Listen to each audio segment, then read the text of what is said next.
Excruciating conditions, loss of limbs, terrible air quality, long hours, working for pennies.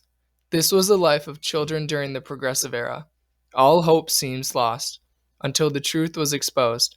Barriers were broken, lives were changed, children were saved.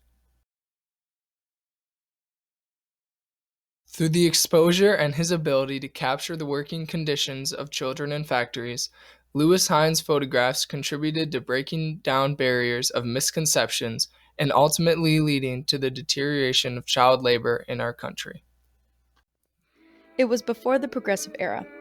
Cities are growing at a rapid pace, and the production of goods within the United States is at an all-time high. With the need for industrial workers and families needing the money, children began to join the workforce. Children at ages as young as 4 work to help support their family. Most children not even attending school to help support their family. According to a census done in 1870, 1 out of 8 children worked. But by 1910, 82% of children ages 10 to 15 joined the workforce. Some jobs included working in mills, farming, coal breakers, shucking oysters, textile spinners, newsboys, working in cigar factories, canneries, and many others. With big business being a huge problem, working conditions were very poor, and children were paid very little. Children worked extremely long hours with very little break times. Many suffered through physical problems such as problems in the legs from standing too long, lung issues from terrible air quality, and in worse cases, the loss of limbs. It is hard to escape this terrible life because families are so desperate for the money. Many of the children working in textile factories were so young and so short that they could not even reach where they needed to on the machines to mend the broken thread. This led to children having to stand on the machines all day, which can be very dangerous. Walking on broken shells is very painful and harsh on your feet.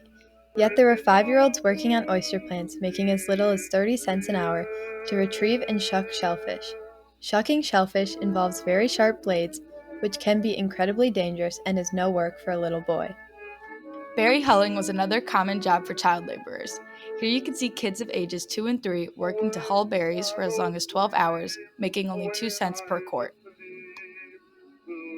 In this factory, they had young boys process coal impurities by hand while providing no protective gear to them. The thick, dusty air can be very detrimental to one's lungs and can cause many health problems. While boys suffered and worked to push through the obstacles, the overseers would beat them to move faster.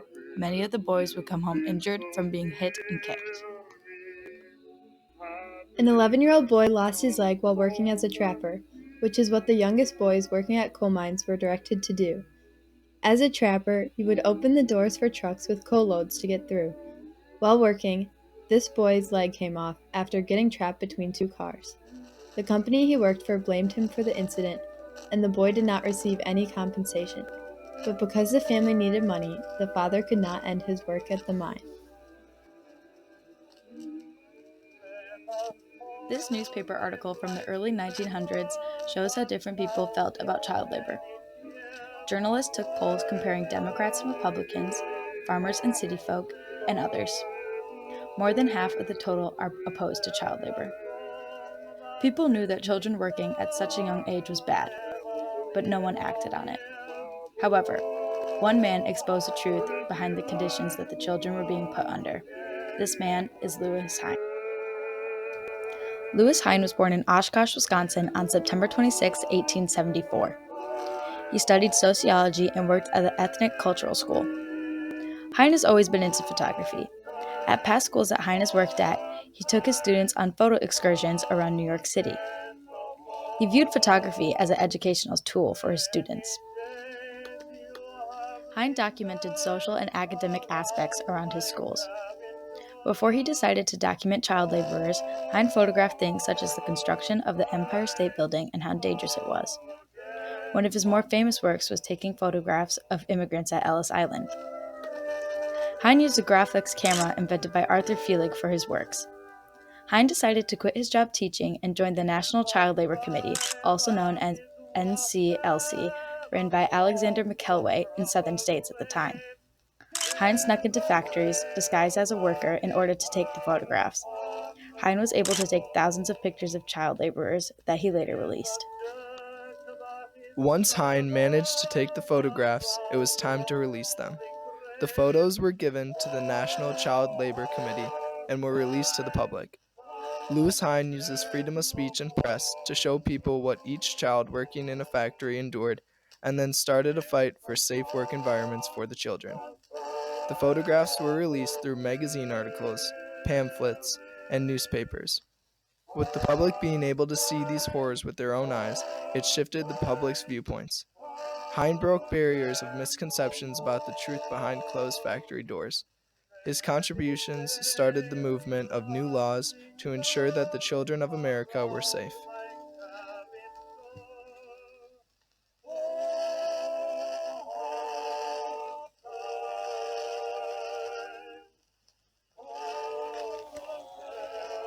The public's view on child labor shifted after the release of Louis Hine's photographs. In 1916, the Keating-Owen Child Labor Act was passed. This act sets restrictions for the number of hours minors were able to work. It also doesn't allow children under the ages 14 to work in factories that produce goods for interstate commerce or throughout states. Interstate commerce factories include canneries and mines. However, this act was declared unconstitutional 2 years later. In 1936, the Walsh-Haley Act was put in place. This set minimum wages, maximum hours, and limits on child labor. It wasn't until 1949 child labor was prohibited for the first time with the Fair Labor Standards Act. These progressions were influenced by Hine's work. If the public wasn't able to see what was going on in these factories with their own eyes, there may not have been a push for a change. To see the exhaustion, pain, and even fear in the children's eyes helped shift viewpoints. Children are now able to focus more on their own education. Hine's work has an effect on life today. Today there are many laws that are put in place that allow children at younger ages to focus more on their education rather than work. Children at ages 14 to 15 have limited hours that they are able to work during the school weeks and are only allowed to work till a specific time at night. Children 16 and over are typically able to work unlimited hours. For all minors, there are specific jobs that they are not allowed to work if it is considered dangerous by the government. All these laws are put in place to help protect the children in our country today. The Fair Labor and Standards Act is still present in our lives. This law prohibits children under the ages of 14 to work. America was able to shift to a country free of child labor. Without people like Louis Hine, these things may not have been possible. Before Louis Hine, life during the Progressive Era was close to a living hell. Children worked long days with payments of only a few cents an hour. They were put through physical and emotional danger each and every day. For these kids, hope seemed lost, until one man was able to change it all, Louis Hine. Although many people knew that children worked in factories, the working conditions were not of public knowledge. By exposing the reality of what each kid had gone through, Louis Hine was able to save the kids from the awful nightmare they called a job. New laws were put into place, and Hine was recognized for his amazing pictures and work that saved these children. He is still remembered today, and his movement will never be forgotten.